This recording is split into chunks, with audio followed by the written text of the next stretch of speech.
পর্ব ৩ জঙ্গলের অশুভ আত্মা। রাতে অফিসার বিক্রম সেন তার পিস্তল হাতে জঙ্গলে প্রবেশ করেন।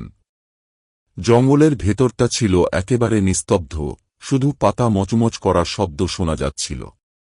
হঠাৎ একদম সামনে কুয়াশার ভেতর এক ছায়া নড়াচড়া করতে দেখা গেল। বিক্রম টর্চলাইট জ্বালাতেই তার গা শিউরে উঠল। এক সাদা কাপড়ে মোড়া অবয়ব, চুল এলোমেলো, গা থেকে রক্ত ঝরছে। ভয়ঙ্কর চোখ দুটো বিক্রমের দিকে তাকিয়ে রয়েছে। কে তুমি?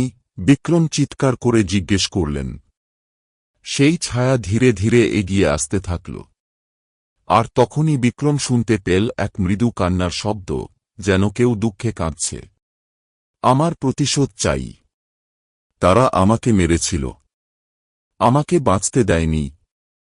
আওয়াজটা যেন বাতাসের সঙ্গে মিশে যায়, আর সঙ্গে সঙ্গে বিক্রম অনুভব করেন প্রচণ্ড ঠান্ডা একটা হাওয়া তার চারপাশে ঘুরে বেড়াচ্ছে। এবার তিনি বুঝতে পারলেন, এটা কোনো সাধারণ ঘটনা নয়। এই জঙ্গলে সত্যিই কিছু আছে, এক অভিশপ্ত আত্মা, যার প্রতিশোধ এখনও অসম্পূর্ণ। এদিকে গ্রামের মানুষ আতঙ্কে দিন কাটাচ্ছিল।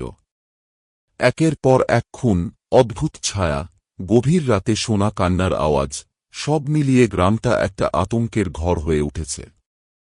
বিক্রম এবার বুঝতে পারেন, এই হত্যাকাণ্ডের রহস্য জানতে হলে তাকে অতীত খুঁজতে হবে। এই আত্মাকে, কিভাবে তার মৃত্যু হয়েছিল? তিনি গ্রামে ফিরে এসে পুরনো ইতিহাস খোঁজার সিদ্ধান্ত নেন, কিন্তু জানেন না যে তার জন্য অপেক্ষা করছে আরও ভয়ঙ্কর কিছু।